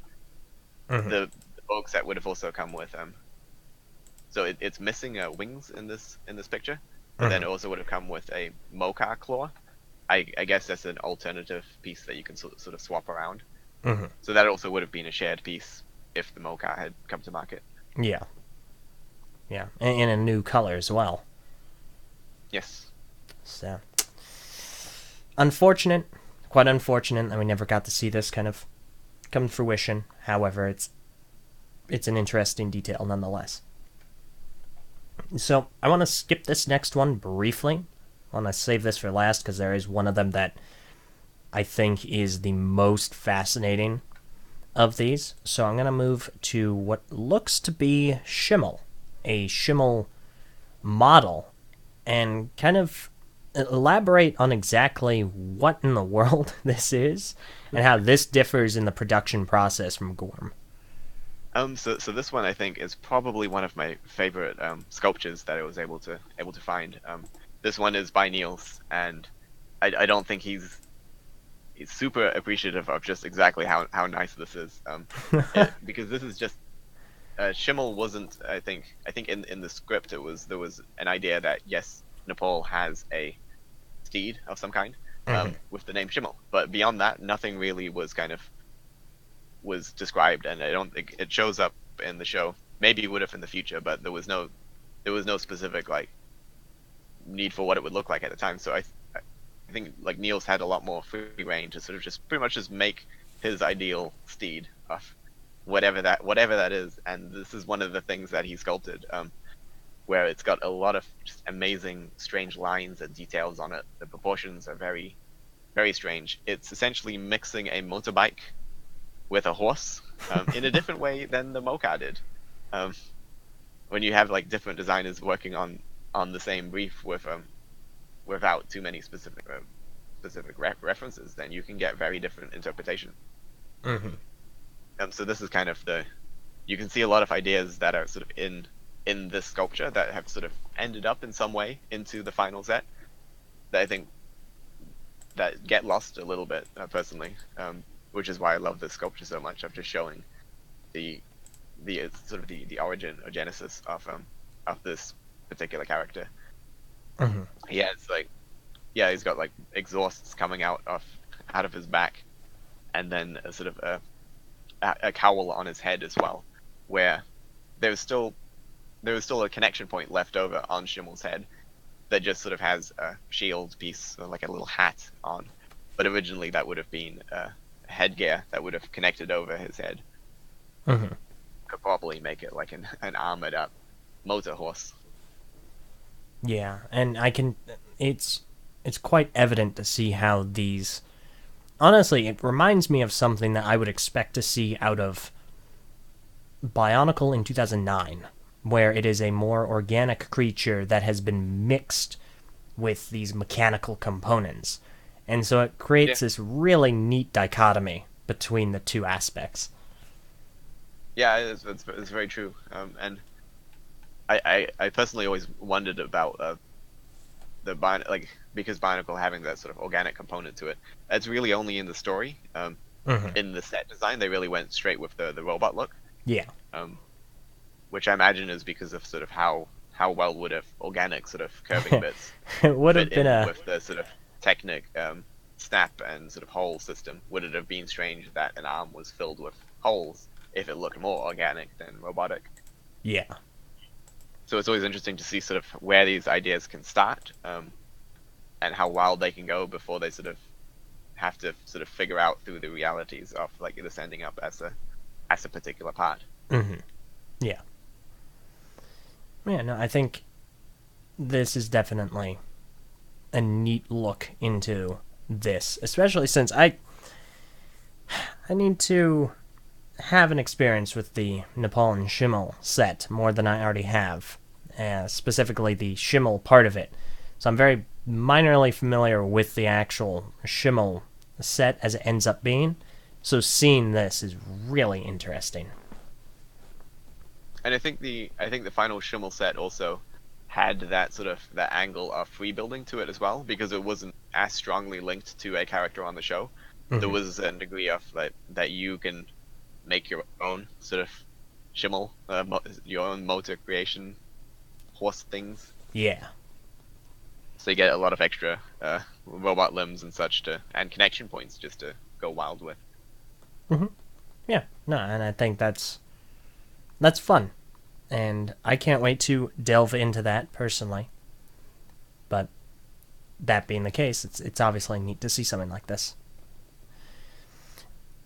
On the topic of things that are neat, this next one is now you have told me about this, and I'm amazed you are able to find it. So this is Euripides with some new to make a Bionicle reference, he almost looks like Euripides Nuva because he's got all of these silver add-ons that kind of beef him up. They are literally like add-ons. His legs do an amazing thing where the legs are like they're made out of multiple pieces. You've got sort of 2 or 3 bits for the frog leg coming like parts from either side, so you end up with a complete leg without holes in it. And then it's got the black shoulder, not black, the thigh armor pieces that like close off the look and design. What they've done with these pieces is that they've assembled it differently. So they've swapped out the black thigh bit off it and replaced it with a new part. So you end up with an entirely new piece that's still using pieces from the original design. You see that sort of similar style with that similar technique with big figures as well, where some of the big figures will share parts of their mold, but then their head mold, for example, will be different, and sort of it's using existing bits assembled in a new way. It's sort of a Lego philosophy on a production side of things rather than the end result of the discrete pieces. But then I think Galidor was one of the earlier themes to experiment with this kind of way of design style that then helped subsequent Lego themes. So this is Euripides on Earth. So I think it is loosely based on, I say loosely because it's not one-to-one, it's got some interesting other ideas to it, based on Euripides' appearance when he travels to Earth in one of the later episodes of the TV show. So he's got extra tubes on him, and he has a silver backpack on his back that is filled with liquid, and it's filled with actual liquid. Being in the continuing the sort of amazingly intricate sort of play feature pieces where there's that Galidor had with its sort of punching fists and the Yen's head. This piece has sort of a transparent bubble in the back that is filled with an ink-colored liquid, so it's got this blue water that sort of, when you turn it around, it wobbles around. So that's how Euripides is getting the moisture that he needs on Earth. Otherwise, he would sort of, being a frog alien amphibib, he would sort of shrivel up without this water pack. Yeah. And that, to me, is incredible for a variety of reasons. First of all, this one, you have a 360 of this on your Twitter. And does it still actually have the liquid? I couldn't tell because I only briefly watched. But does it still have the liquid in it? Still has the liquid, but it's the ink and the water have sort of separated out, so it now has two colors inside it, which is even more amazing effect. But it's bizarre to see these sort of, yeah, because this would have been a very strange Lego piece. I'm not sure if there are any other pieces that have had liquid inside them. None of them come to mind to me. So I can't think of any. And that's why this is so unbelievable. Because obviously, it does have that liquid. And this also is really cool because the head it's the green, but around his eyes and kind of splaying off to the sides is dark red, which is much closer to how Euripides is illustrated in the show as opposed to how the model is. He's got these orange sort of colorations on the sides. It blends in, but yeah. So I wonder if this was sort of after having seen how the show sort of executed the head, could this dark red version be sort of like an attempt to capture that more accurately. Yeah. Have you taken the head and put it on just like normal Euripides? I have not, Okay. All right, fair enough. but I can try it out. Yeah. See what it looks like. It But also yeah. kind of looks like a superhero mask, so that's why I really Oh my enjoy gosh. it. So this is a superhero Euripides as well. Sort of By his day. alter ego. By day, he is an advisor to the high courts of Galidor, but by night, he is Frogman, leaping across building tops in New York City, fighting crime. His slogan, Hail Hydrate. Oh, gosh. But yeah, no, that's incredible. Do the tubes do anything? Like, do they disconnect at all? They are disconnectable. They're separate tubes, 2 different lengths, but they're just they are tubes. I think maybe Jack Stone had some similar tubes in thickness, but then they have cross-axle, like the Galidor cross-axle kind of connector at the end of them. So they would have been new tubes. Okay. All right, fair enough. We do have one brief question, which I feel like normally I'd wait till the end, but it is specific enough to this that I figure it's worth asking. Alex Burton's in the chat asks, is it true that the red bit is made from thermochromic plastic? I don't think so. No. Okay. I think it's just dark red plastic. It's a soft rubber because of the sort of spiky tips that he has on the end of his cheeks. So in the normal Euripides head, it's all one color, so you don't really see the difference. But here they've just kind of swapped out that particular component off the head. But I think it's just dark red rubber. Okay. All right, fair enough. Okay, well, is there anything else to comment on this specific Euripides before we get to what I believe to be the coup de grace? No, let's take a look. Okay, this is the one that takes me by surprise the most. Go ahead and elaborate as to what in the world we're looking at right now. So this one, I think definitely excited me the most when I found out about it. That this really feels like a big progression in where the show could have gone. This is Keknik. It's it is it's essentially an evil Nick.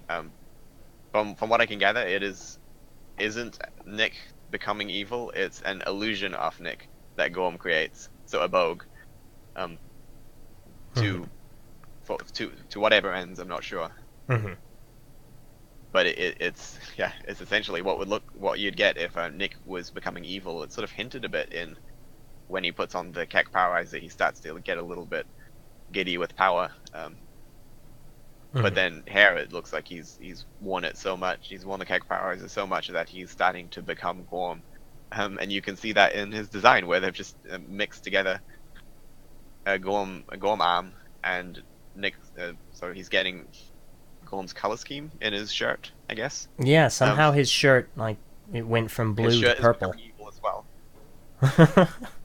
But then there's a new head sculpt that sort of integrates Gorm's eyepiece and lizard eye, and then the hair is sort of at the front it's Nick, and then at the back it's blending into the design of Gorm's head. So Gorm has this strange little, it looks like a face on the back of his head, and that's replicated onto this new element. I definitely think that if it weren't for the face, this might be the headpiece that I would use for my Galidor self-mock, because they capture my hair perfectly. It's almost 1-to-1. It's impressive. But I mean, I don't know. I mean, it's got a bit of a barnacle green eye thing going on as well. I can kind of see that. It's that kind of fits your look. Yeah. That's a fair observation. But yeah, no, this is amazing to me, because I remember we found out that there were kind of plans for this. Maybe you'd find out before I did at some point, but I had learned about the plans to make kind of an evil-ish Nick at Brick Fair. And so seeing this is amazing, because those as far as I'm aware, were just ideas. And then this comes to light, and it's like, wow, it made it to this stage. There's an actual painted, almost entirely finalized head mold. There are recolored parts. You know, he's got the evil shirt. He's got the evil shoes. Even his pants have turned silver from dark gray. So it's amazing to me that this came to this stage of development before things ended. But yeah, so I mean that's just from the fact that like everything is developed in advance. So by the time that the sets launch, the next sets already need to sort of be really thought about and pretty much almost ready by the time that the first sets are on the market. Mm-hmm. Yeah. And so yeah, it's such a shame that so much of this work just has gone unused and unseen. Mm-hmm. Until now. Till now.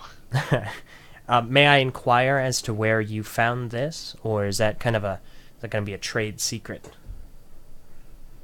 So a lot of this was things that Niels had been looking after for many years, and more or less just forgotten about at this point. Mm-hmm. Okay, fair enough. That So makes there was sense. a lot of, like I said, figure out exactly which pieces went where and how this was built. Yeah. Yeah, and that makes a lot of sense. That basically covers everything. Obviously, I'm sure there's plenty more, but as far as all of this is concerned, you know, the Nick here is the one that really, this interests me the most, just simply because of how almost entirely finalized it is. Kind of alongside Euripides in a sense, but because, you know, it's Nick. So it's kind of an interesting look back at how things are so, how quickly the development process goes along, but just how equally fast things can just come to a complete halt, and how much is just unused. Yeah, no, I found it very fascinating, just of where this theme like originally started and then where it could have gone, had things progressed differently. It was a lot of what ifs. Mm-hmm. I'm sure in another universe, somewhere else, these have all come out. Galidor is a smash hit. This is a classic Nick. I think you called him, was it Gorm Nick on Twitter? It's Keknik. Keknik, that was it. That's way more realm clever. that form originates from. Well, not originates from, I should say. Like the realm that he rules now. Yeah, that's right. That Nepal hates, if you didn't know. Yes, he does. But yeah, so it, you know, somewhere in another realm, this, and somewhere in the outer dimensions, this is a revered and prized Nick figure, and everyone's like highly sought after. But here, it's just a what could have been. So now that you've shown this to the world, and you've kind of given everyone a bit of insight into a theme which otherwise might not have received it, how do you feel having gone through that process and kind of learning so much about the development of a theme which nowadays in the grander LEGO community is definitely seen as a massive... It's obviously a black sheep, but it's seen as more of a joke now than anything else. But back then, it was, you know, so many eggs are put in that basket, and what have you really taken away from learning about it? I mean, the main thing that has always really struck me was just the amount of like care and effort that went into making this theme, and I think it speaks true to just about every LEGO idea that has come and gone and tried, whether it was successful or not. It's always very very sincere in its approach. And just Galidor as a whole, from the TV show side of things as well, I'm just continuously amazed by the way that it was made. It's an amazing thing, and it gives me an appreciation to things that, like, in general, that I might often just gloss over. It's just fascinating that wherever you look, there could be a whole big story to what it went into that one thing that you maybe just see a single drawing off. That there's so much to everything, really. It's Okay. very profound.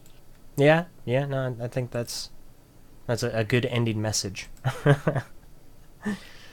So fair enough. I thank you for showing this to everyone and for kind of doing the research and really doing a deep dive into it, because even though there might not be many out there that are super in the Galidor or that even like Galidor, even like the concept, I still think that it's really fascinating to get this different perspective and to see how much went into it, even if we only saw what ended up happening from it, to see that there's so much more and that it had all this. It's just, it is really fascinating, and I think that it's something that a lot of people don't really consider, and I like that. I think that's an interesting side of things.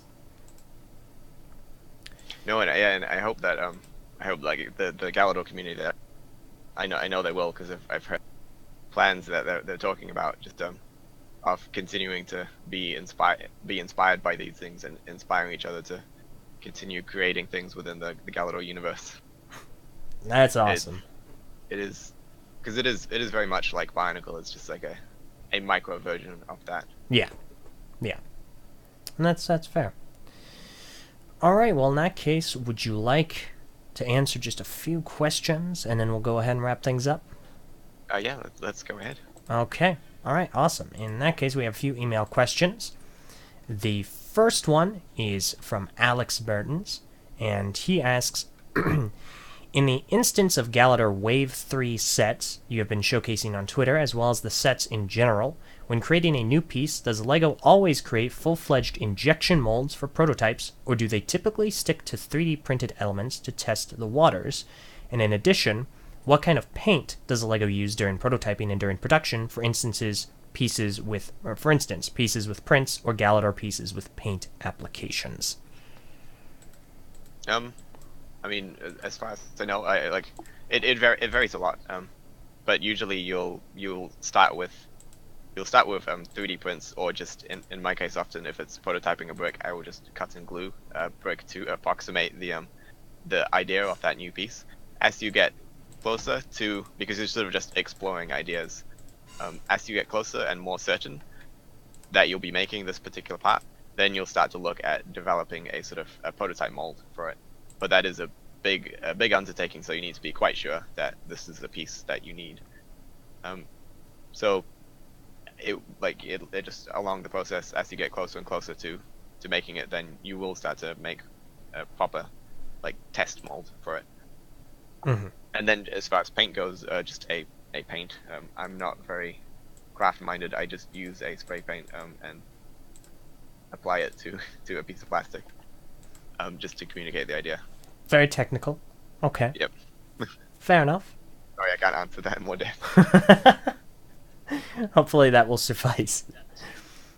All right, so the next email is sent in from Niels A. Anderson, who asks quite a few questions. And the first one is, how did your holidays go, and have you given out / received any LEGO sets that were designed by you? Oh, designed by me, or? Mm-hmm. Design. I've had very good holidays, thank you. I've been enjoying time back in New Zealand with family. I have not given out any LEGO sets made by me, because to my family I've already given them the ones that I've made, and the next ones that I've made are not out yet for Christmas. But I have bought a couple of LEGO things to build. At the moment, I'm building the UCS Millennium Falcon with a couple of friends, which had been a thing we'd wanted to do for about 10 years, I think, since the first one came out. We looked at that, we were like, that would be fun. So now we're finally building it. So yeah, I've got a lot of stuff on the side for LEGO stuff, even when I'm supposed to be on holiday. That makes sense. Have you guys? It's the new Millennium Falcon, is that right? Yes, yeah, it is. All right. Have you guys decided which era you're going with, like prequels or the current new age? We haven't had to come to that conclusion yet, because we haven't built we're about halfway through. Okay, fair enough. So far, all the minifigures we've been making have been horribly mixed around. So I think I don't know if we're going with a specifically canon direction for the Millennium Falcon. We may use both radar shields, I haven't seen that yet, so that would be an interesting direction to head with it. But all right. The next question from Niels is, do you sometimes get demotivated from creative work? And if so, what is your usual routine of dealing with that? Yeah, I mean, definitely. Sometimes you'll hit a roadblock, creative process. Often, if you're trying to make a particular thing and you just keep trying different things and it's not really working, you can kind of get stuck in a rut. But one of the things that I find helps a lot is actually working on multiple things at the same time. So if you're stuck with one problem of trying to figure out how to build a particular thing, or which is what the color scheme should be, you can just park it and leave it on the side, and then work on a second thing that you've also been thinking about, and make progress with that, hopefully.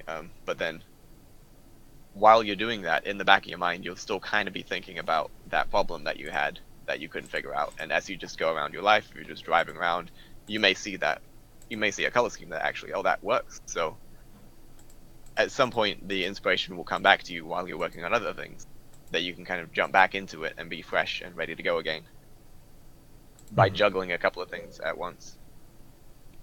I find usually helps a lot. Okay. Yeah, and that makes a lot of sense from a kind of creative perspective. Okay. All right. In that case, Niels' final question is, finally, if you'd have an opportunity to bring Galidor back, oh my gosh, but with a solid rule of having Eljay as a cast member for at least one character, would you take that, and who would you cast Eljay as? That's a fascinating question. Oh, that's a very complex question. Okay, so I imagine it's bringing back Galidor pretty much as it is, unchanged, but just the show. I mean,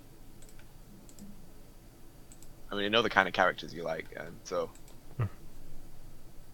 I'd probably be pretty good as Nepal. I was thinking that. I'm not that short, but I think that would work. That would work out.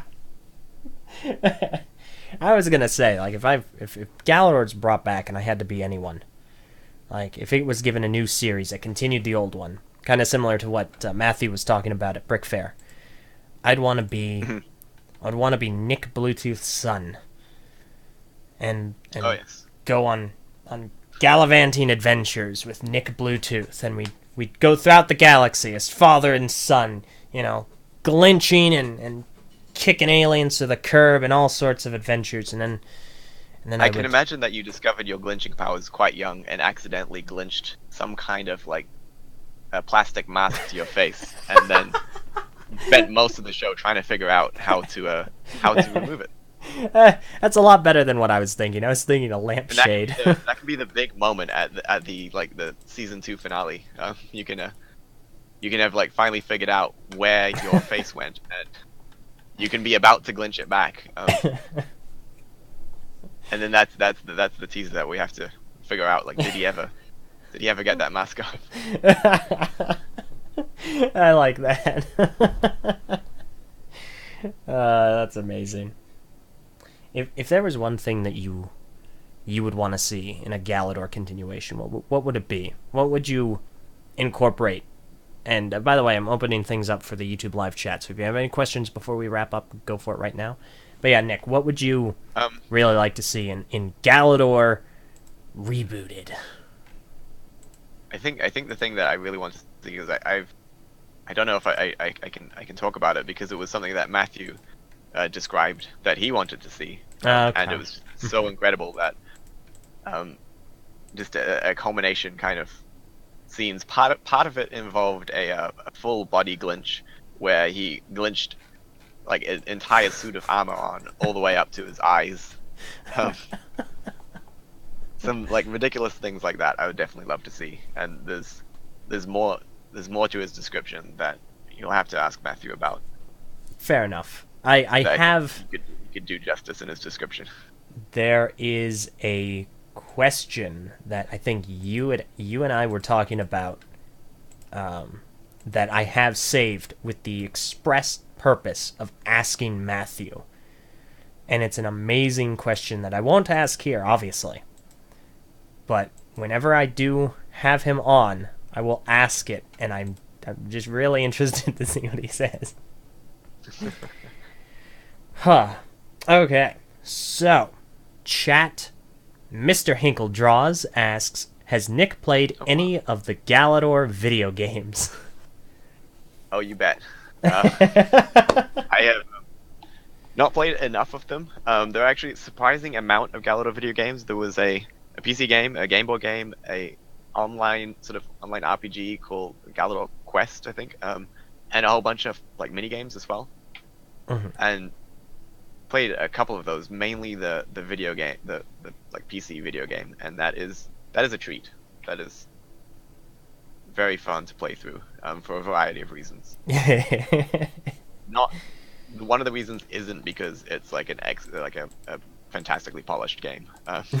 What? No. It is very special. It's an experience. Yes, it is. Oh boy. Sakota asks, I have a question. Did Galidor not doing that well hurt Lego back then? I don't know, to be honest, for the like the ins and outs of how it affected Lego, but certainly the experience of making Galidor, Lego learned a lot from it, because it did pioneer a lot of new things. They tried a lot of stuff with Galidor. Some of it worked and some of it didn't work, but all of that kind of informed their process going forwards in just like the idea of how to approach making TV shows and how to work with these different types of very specific pieces. There was a lot of things that were learned from Galidor that would definitely helped future themes. Mm-hmm. All right, fair enough. The Darkness asks, has Nick played Lego Star Wars: The Complete Saga? I have not played the complete saga, but I have played the first two, so the episodes 1 to 3 and episodes 4 to 5, but 4 to 6, but not the whole complete collection version. Okay. I don't think I have either, honestly. I've played some Lego Star Wars game very briefly, never in its entirety, but I can't for the life of me remember which one. They are very enjoyable, especially with 2 people. Oh yeah. Then you can just mostly not focus on what you're meant to be doing and just mess around. It's great. Mm-hmm. Yeah. All right. Alex Mertens asks, are the Bog set prototype parts dark orange or red? They are dark orange. Oh. What I can tell. Okay. Huh. Which is very nice. It's very pseudo Gokko kind of work going on to it. I always refer that piece as that color as burnt orange, because that was kind of the fan name that had cropped up in the comic making part of BZ Power. Okay. Is that kind of, yeah? Because I always knew it as burnt orange as well, but it kind of stemmed from the comic region of things. Oh, okay. Yeah. Do you think? Or I don't know if it developed independently, but that's just where I ended up finding out about it. The Lego Brony asks, any advice on making a female bug-like torso for a humanoid mock? I don't have any advice. I don't mock, and I don't. That's awfully specific. It is very specific. Not too much, but I'd love to. If you reach out on social media, and I'd love to see any work in progresses you have, and be happy to give comments. Oh, fair enough. I'll echo what he said from a non-set designer perspective.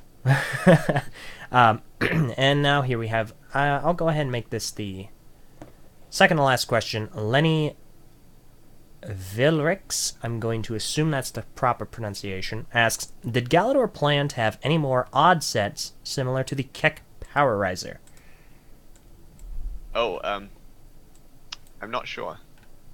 I don't think as intricate as the Keck Powerizer, but definitely other like fantastic like engineering gimmicks. I think there were some like light functions that were being thought about. Mm-hmm. Different kind of experimentations, but not as elaborate as the powerizer. Mm-hmm. Well, fair enough. In that case, the last episode... Sorry, gosh darn it. I mixed that up. The last question that we will end on is from The Darkness, who asks, Nick, which one do you prefer? Red axles or blue pin axles? Oh, that is a great question. Blue pins definitely. You can I love red axles and blue pins specifically because of the BZ Power contest that was done a long time ago. That required you to use those, and there was some amazing models that came out of that. Probably one of my favorites, I think, was one of the finalists, if not a winner, was by 5x5. John Matz made a motorbike using blue pins, connected together through the pin end of them, linked to make a motorbike, wheel. Goodness, that's impressive. It was very, very cool looking, and probably also very tedious to put together because it's not a proper connection the way that they're put together. Normally they can't connect, but there's a way that you can kind of link them. Mm-hmm. In a very fragile way, but once you make a full circle, it kind of becomes more stable. That thing always amazed me. My goodness. Yeah, I think I do remember that contest. I think I even entered that contest with a humanoid. Oh, cool. Yeah. Did he use red axles and blue pins? That seems like a conflict of interest. It was right after, because I think the contest was in the 2009 to 2011 range, yeah. And so it was sometime after a car came out, and so I had an abundance of matte red. So I was like, all right, great. I'm not a mockist. I'll just make a red and blue Anika build and slap a HOW on it and enter it. Well, that's awesome. Congratulations, you're a mockist. Oh man, you mean it? Really? I've dreamed of this day. Okay, I may have misled everyone. There's one more question I think is actually a really good one. It's from Alex Mertens, who asks, is Glinchmas over, or is there still a day left? Today is the 12th day of Glinchmas, so yes, Euripides on Earth is the final Glinch for now. Fair enough. All right, excellent. All right, in that case, I think that about says it all. If anyone has ever wanted as deep of a dive into Galidor as has been displayed here, well, Merry Glinchmas. Yes, I hope you all enjoyed. And thank you for coming on this journey if you've made it this far. Yeah, no kidding. It was a blast. Ah, boy. Well, in that case, Nick, once again, as always, thank you for being here and for providing all of this to everyone. It's always greatly appreciated, and it's always a blast hearing you talk about all these. Is there anywhere on social media you would like people to follow you at? Just I guess the usual. I'm Prince Galidor on Twitter, and maybe Instagram. I don't know. I have it, but I don't use it. Same. Twitter, Flickr. Those are the places. Fair enough. Hopefully by year's end, we can help you achieve your aforementioned goal of surpassing Mark Stafford on Twitter. Hopefully. I'm sure he will very much enjoy that. I highly doubt it. I don't think he would ever talk to me if he heard me say what I just did. So don't show him this. Don't tell him I said that. But all right. Once again, thank you so much, and to all of you listening, thank you for doing so. Hopefully you found this as insightful as I have, and hopefully you will go forth and continue to glinch responsibly. Don't forget that. All right. Yes. Don't glinch and drive. Yeah. Don't accidentally glinch one of your feet with one of the tires. That no. That won't end well. No. That only works with shock bikes. That's incredible. But yeah, so thank you all so very much for watching. And this has been the Eljay Johnsen Show. This airs every single weekend, every Saturday at 4 o'clock p.m. Eastern Standard Time, unless specified otherwise, over on Twitter at the Eljay Johnsen, where you can find updates and guest announcements every single Tuesday. And if you have any questions over the week, make sure to send them on over to my email, eljayjohnsen@gmail.com. Remember, that's JOHNSEN. Boom! Nailed it! Second try! We're back in the swing of things, everyone. Oh, yeah. It's going to be a great year. Oh, it's going to be a killer year. All right. Well, until next time, we will see you later and have a great day. Later.